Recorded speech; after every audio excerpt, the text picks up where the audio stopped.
하나님은 사랑의 하나님이십니다. 하나님은 분명히 우리를 사랑하고 계십니다. 그 말씀이 요한 1서 4장 19절을 보게 되면 우리가 사랑하면 그가 먼저 우리를 사랑하셨음이라고 말씀하고 있습니다. 그러니까 우리가 먼저 사랑한 것이 아니라 하나님께서 먼저 우리를 사랑하셨다고 말씀하고 있는 것입니다. 그래서 요한복음 3장 16절입니다. 하나님이 이 세상을 이처럼 사랑하사 독생자를 주셨으니 이는 그를 믿는 자마다 멸망하지 않고 영생을 얻게 하려 하심이라고 말씀하고 있는 것입니다. 하나님이 그의 아들을 세상에 보내신 것은 세상을 심판하려 하심이 아니라는 말씀을 하고 있는 것입니다. 하나님의 아들 예수 그리스도로 말미암아 이 세상 죽어가는 이 세상을 구원하시려고 그 아들을 이 세상에 보내셨다는 것입니다. 하나님의 사랑이 없었더라면 우리들은 아무도 이 세상에 살 수 없었을 것입니다. 어떻게 죄인이 하나님 앞에 부름을 받고 설 수 있겠습니까? 하나님 앞에 우리가 그래도 설 수 있다는 것은 하나님의 그 크신 사랑 때문인 것입니다. 주님께서 십자가의 사랑으로 우리를 품어 주셨습니다. 또 우리를 찾아오셨습니다. 그렇기 때문에 우리가 하나님 앞에 이렇게 설 수 있는 것입니다. 그러므로 우리는 예수 그리스도를 늘 바라봐야 하는 것입니다. 십자가만 바라봐야 한다는 것입니다. 전도서 7장 14절 말씀입니다. 형통한 날에는 기뻐하고 권고한 날에는 뒤돌아 보아라. 이 두 가지를 하나님이 명령하게 하사 사람이 그의 장래 일을 능히 헤아려 알지 못하게 하셨느니라고 했습니다. 그러니까 우리의 날에는 항상 형통한 날도 있는가 하면 권고한 날도 있다고 분명히 말씀하고 있습니다. 때로는 형통한 날이 우리의 마음을 매우 기쁘게 하고 있습니다. 때로는 곤고한 시간들이 우리를 정말 괴롭게 하고 절망시키고 좌절을 맛보게 하고 있습니다. 그렇습니다. 우리가 살다 보면 좋은 날이 있는가 하면 어려운 때도 있는 것입니다. 항상 우리에게 좋은 때만 있는 것이 아닙니다. 우리가 항상 웃을 수만 있다면 얼마나 좋겠습니까? 그리고 또 반대로 항상 어려운 것만은 있는 것이 아니라는 것입니다. 맨날 어려움만 겹치면 어떻게 우리가 살아남을 수가 있겠습니까? 마음껏 웃을 수 있었던 일도 있었다는 것입니다. 그래서 형통한 날과 곤고한 날이 서로 왔다 갔다 하고 있다는 것입니다. 좋을 때는 기뻐합니다. 어려운 때는 생각해야 한다고 했습니다. 어려울 때는 반드시 뒤돌아봐야 하는 것입니다. 하나님께서는 좋은 때도 있게 하시고 나쁜 때도 있게 하시는 것입니다. 그러기에 사람은 제 앞일을 절대 알지 못하는 것입니다. 내일 당장 어떻게 될지 알지 못하는 것입니다. 내일 과연 우리에게 형통한 날이 올지 곤고한 날이 올지 모른다는 것입니다. 그래서 복음성가에 내일 일은 나는 몰라요 라는 복음성가가 있지 않습니까? 내일은 나는 몰라요. 하루하루 살아요. 불행이나 요양함도 내 뜻대로 못해요. 험한 이 길 가고 끝은 없고 권해요. 주님 예수 팔 내미사 내 손 잡아 주소서. 내일은 나는 몰라요. 장래일도 몰라요. 아버지요 나를 붙들사 평탄한 길 주옵소서라고 노래하고 있습니다. 어떤 사람에게 형통한 일이 계속되고 있습니다. 계획하는 일마다 정말 잘 되고 있습니다. 마음만 먹으면 척척 이루어지고 있습니다. 만약 이러한 형통한 삶이 계속 그에게 된다면 그 사람은 분명히 교만하여 넘어지게 될 것입니다. 그래서 하나님께서 그런 사람에게 공고함을 주신다는 것입니다. 어느 날 갑자기 닥치는 공고한 일은 바로 자신이 그때까지 교만했다는 사실을 깨닫게 한다는 것입니다. 그리고 하나님 앞에 고개를 숙이게 되는 것입니다. 또 어떤 사람에게는 곤고한 시간이 많이 오고 있습니다. 계획하는 일마다 제대로 되는 것이 없습니다. 마음먹었던 일이 자꾸 틀어지고 있습니다. 점점 더 어려워지고 있습니다. 그렇게 그가 절망하고 있을 때 어느 날 찾아온 형통의 시간, 그때 그 마음에 너무나도 큰 위로가 넘치게 되는 것입니다. 하나님 감사합니다. 이 큰 은혜를 저에게 주시다니, 그때 비로소 우리는 하나님을 생각하게 되는 것입니다. 만약 사람이 장래일을 모두 다 알 수 있다고 한다면, 내가 예측한 대로 모든 일이 진행된다고 한다면 우리는 하나님을 더욱더 잘 믿을 수 있을 것 같지만 하나님을 잘 믿지 않게 된다는 것입니다. 왜냐하면 그때는 바로 내 자신의 힘만을 믿을 것이기 때문에 그렇습니다. 그러나 우리 하나님께서는 우리에게 주신 이 형통함과 곤고함을 통해서 우리의 인생의 의미를 깨닫게 되는 것입니다.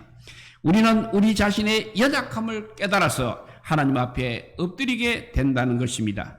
하나님을 경배하게 됩니다. 하나님을 신뢰하게 됩니다. 하나님과 더불어 살아가는 삶을 배우게 되는 것입니다. 우리가 복음안에서 구원받는 일은 짧은 시간 안에 이루어지는 것입니다. 하나님의 사랑을 깨닫고 우리 속에 생명이 출발한 역사 역시 일순간인 것입니다. 일순간인 것입니다. 구원받는 시간은 짧고 쉽게 이루어지고 있다는 것입니다. 그것이 바로 하나님의 은혜인 것입니다. 그러나 이렇게 시작된 구원의 역사가 하나님의 형상과 그리스도의 인격으로 변화되고 성숙되어지는 그 과정은 정말로 대단히 길고 멀고 힘들다는 사실입니다. 그래서 그 과정 속에는 많은 인내와 희생이 필요한 것입니다.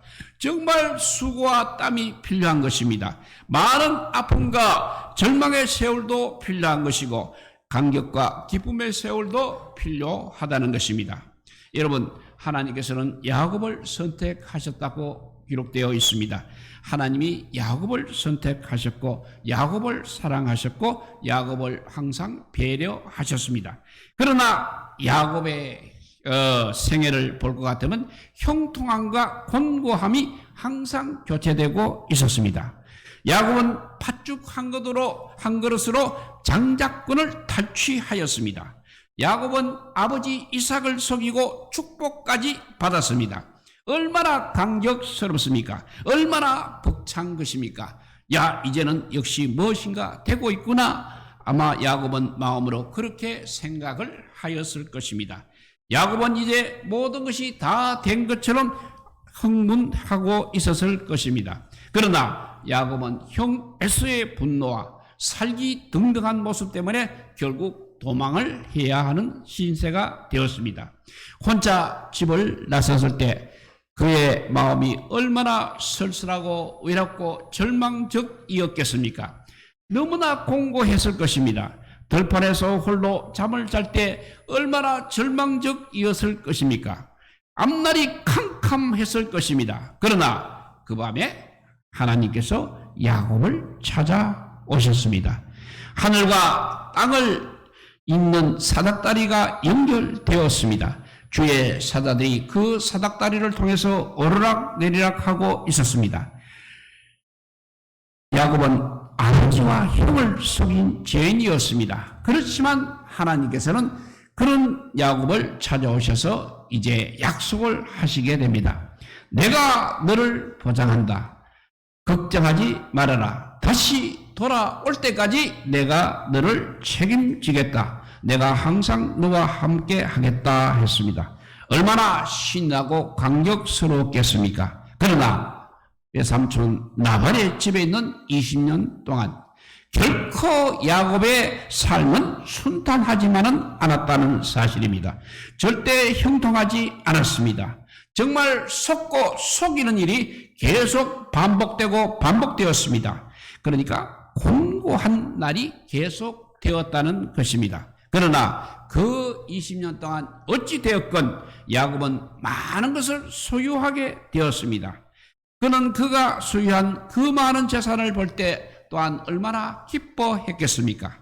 그리고 그는 그의 커가는 자녀들을 볼 때도 얼마나 흐뭇하였겠습니까? 너무나 감격스러웠을 것입니다. 야곱은 참 바쁘게 그렇게 살아왔습니다. 결혼하고 자식을 낳고 살면서 얼마나 몸부림쳤겠습니까? 사랑하는 나이를 아내로 얻기 위해서 얼마나 많은 수고의 시간을 보내었습니까?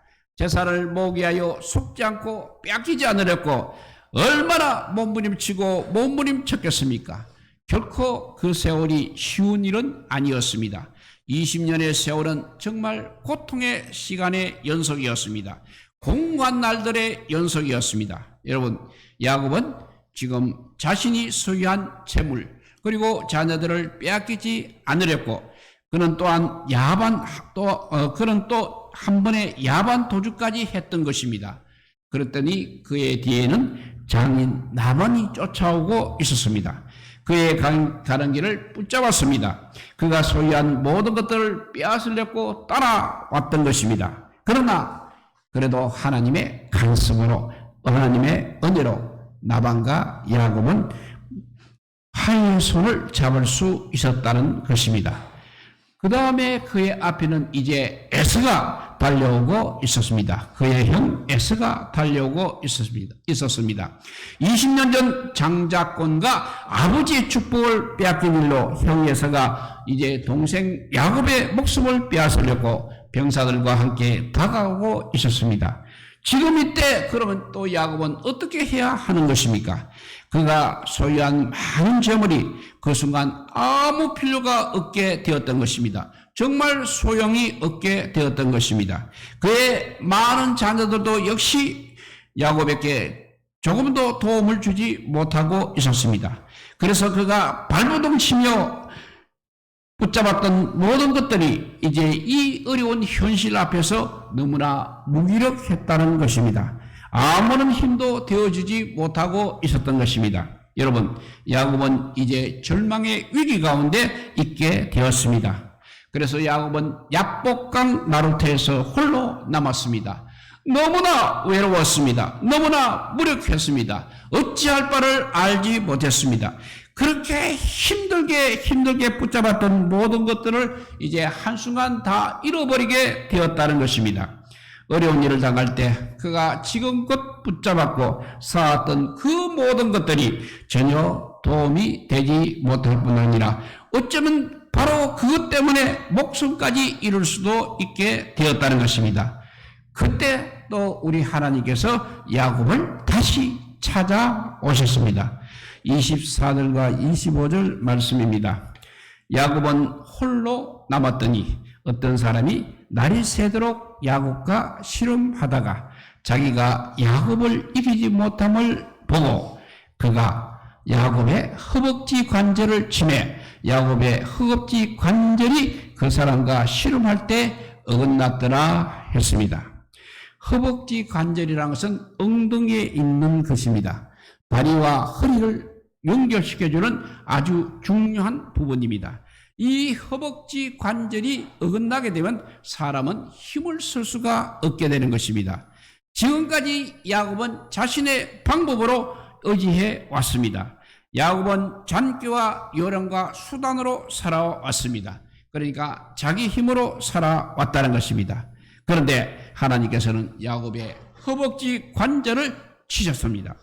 허벅지 관절이 좋아야 힘을 쓸 수 있고 힘을 쓸 수 있습니다. 그런데 이제는 허벅지 관절이 어긋났으니까 이제는 힘을 쓸 수가 없다는 것입니다. 그러니까 제대로 걸음조차 걸을 수가 없었습니다. 그런데 앞으로 그러면 무엇을 할 수 있겠습니까? 지팡이를 짚고 다녀야 하는 것입니다. 쩔뚝쩔뚝거리면서 어떻게 적과 싸울 수가 있겠습니까? 어떻게 양을 제대로 키울 수가 있겠습니까? 그래서 26절, 28절 말씀입니다.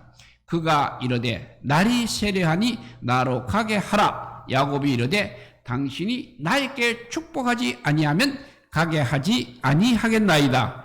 그 사람이 그에게 이르되 너의 이름이 무엇이냐? 그가 이르되 야곱이니이다. 그가 이르되 너의 이름을 다시는 야곱이라 부를 것이 아니요 이스라엘이라 부를 것이니 이는 너가 하나님과 및 사람들과 겨누어 이겼음이니라 했습니다. 건강한 몸으로도 형 에서에게서 도망치기가 힘듭니다. 그런데 이제 허리 관절이 어긋난 상태에서 어떻게 한 발자국이라도 도망칠 수가 있겠습니까? 허벅지 관절이 어긋났습니다. 이제 어떻게 실험을 할 수가 있겠습니까? 제대로 서 있을 수도 없는 상태입니다. 힘을 쓸 수가 없습니다. 그런데 어떻게 실험까지 할 수 있겠습니까? 이미 실험은 끝나 버렸습니다. 더 이상 할 수도 없는 것입니다. 그렇다면 지금 이 장면은 어떤 장면인 것입니까? 야곱을 찾아온 그 어떤 사람이 이제 야곱을 붙들고 있다는 것입니다. 야곱이 쓰러지지 않도록 하나님께서 붙들고 계시는 것입니다. 그래서 야곱은 처절하게 외치고 있습니다. 당신이 나에게 축복하지 않으면 가게 하지 않겠습니다. 당신이 가게 되면 저는 죽게 되는 것입니다. 저를 어떻게 하라고 그냥 놔두고 가십니까? 저를 살려주십시오 라고 부르짖고 있는 것입니다. 어려운 일을 만났을 때 기도하지 않아도 충분히 살 수 있다고 생각한다면 기도하지 않았을 것입니다. 하나님의 도움이 없이도 내 힘만으로도 충분히 이겨낼 수 있다고 생각하다면 야곱은 하나님을 절대 붙잡지 않았을 것입니다. 그런데 이제는 고백합니다. 나는 힘이 없습니다. 나는 내 힘으로 제대로 서 있을 조차 없습니다. 이대로 나를 놔두게 되면 나는 넘어지고 쓰러질 수밖에 없습니다. 나를 꼭 붙잡아 주십시오. 나를 꼭 살려 주십시오. 나를 살려주지 않으시면 나는 살 수 없습니다. 나는 죽게 되는 것입니다. 그리고 나에게는 내일이 없는 것입니다 라고 부르짖는 것입니다. 그래서 하나님께서 이때 야곱에게 물어보십니다. 너의 이름이 무엇이냐?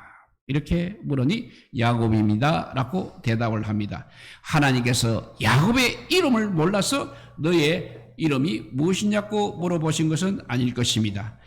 야곱이라는 것은 바로 발 뒤꿈치를 붙잡다, 사기를 치다 라는 뜻인 것입니다. 한마디로 야곱은 도둑놈이라는 말이 되겠습니다. 야곱입니다. 그러니까 야곱입니다. 나는 사기꾼입니다. 나는 세상을 붙잡고 살아왔습니다. 나는 다른 사람들의 것을 빼앗았으며 살아왔습니다. 나는 야곱입니다. 나는 도둑놈입니다. 나는 하나님을 의지하기보다는 내 힘을 의지하고 살아왔습니다. 내 생각과 계획, 방법을 의지하고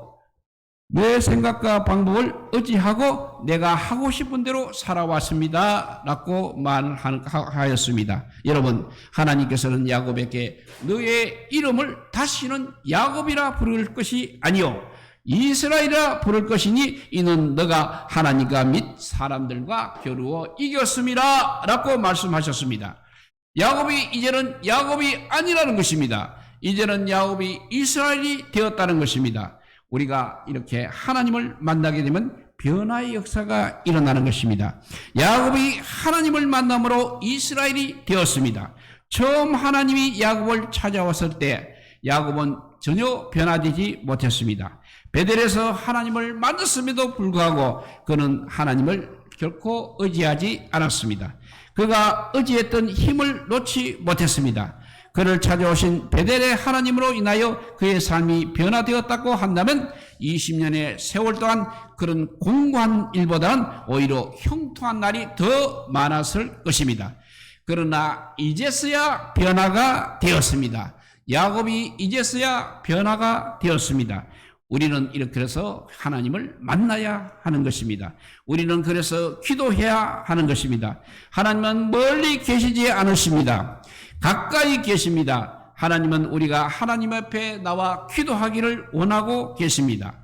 우리들이 의지하는 모든 것들을 멀리하고 하나님 앞에 우리가 홀로 나오기를 원하고 계십니다. 하나님만 바라보기를 원하고 계십니다. 하나님만을 붙잡기를 원하고 계십니다. 하나님 앞에 우리가 서게 되면 하나님께서는 반드시 우리를 붙잡아 주실 것입니다. 우리는 기도함으로 우리 자신이 변화되어야 하는 것입니다. 환경은 절대 변하지 않습니다. 오히려 환경은 갈수록 더 나빠졌습니다. 건강한 몸이 병든 몸이 되었습니다. 힘 있던 삶이 힘을 쓸 수 없는 삶이 되었습니다. 내 마음대로 살아갈 수 있었던 삶이 이제는 내 마음대로 할 수 없는 형편이 되었습니다. 그러나 하나님을 만나게 되므로 야곱이 이스라엘로 변했기 때문에 그는 쩔뚝거리면서도 그의 갈 길을 걸어갈 수 있었다는 것입니다. 그러니까 결론은 하나님을 만나는 것이 복이라는 것입니다. 하나님 앞에 나와 기도할 수 있다는 것이 복이라는 것입니다. 기도할 때 변화의 역사가 일어나는 것입니다. 기도하게 되면 내가 변하게 되는 것입니다. 기도하면 우리 가정이 변하고 우리 자녀들이 변하게 될 것입니다. 기도하면 교회가 변화되고 사회가 변화될 것입니다. 오늘 이 시간 우리에게 주신 귀한 말씀을 생각하면서 함께 기도하기를 원하는 시간이 되어서 우리 모두가 변화되어서 하나님의 은혜로 살아가는 하나님을 만나는 것이 복이라는 사실을 체험하는 귀한 시간 되시기를 우리 주님의 이름으로 축복드립니다. 기도하겠습니다. 사랑의 하나님 감사합니다. 아버지, 오늘도 그래도 우리를 이렇게 찾아주시고 이 자리에 올라오게 하여 주시느니 감사합니다. 내 힘으로 아무리 잘 살아봐야, 아무리 많은 것을 모아봐야 다 헛된 것뿐입니다. 하나님 나라 가는 데는 전혀 도움을 주지 않습니다. 하나님의 사람으로 변화하는데도 도무지 아버지 도움이 되지 않고 있습니다. 우리는 기도함으로 하나님 앞에 섬으로 하나님만을 붙잡음으로 아버지 우리가 변화될 수가 있다는 교훈을 가르쳐 주시니 감사합니다. 이 야곱이 이스라엘이 되듯이 우리도 모두 이스라엘이 되어서 이스라엘이 되어서 하나님과 및 사람들과 겨누어 이겼음이라는 말씀을 듣는 귀한 시간 되게 하여 주시고 오늘 우리 자신이 변하지 않으면 하나님 나라 갈 수 없다는 아버지의 절박한 심정으로 기도하는 우리 모두가 되게 하여 주시기를 간절히 빌고 원하올 때 이 모든 말씀 아무 공도 없으나 우리 구주 예수 그리스도 이름으로 기도드리옵나이다. 아멘. 우리 370장 찬양 드리겠습니다. 주 안에 있는 나에게.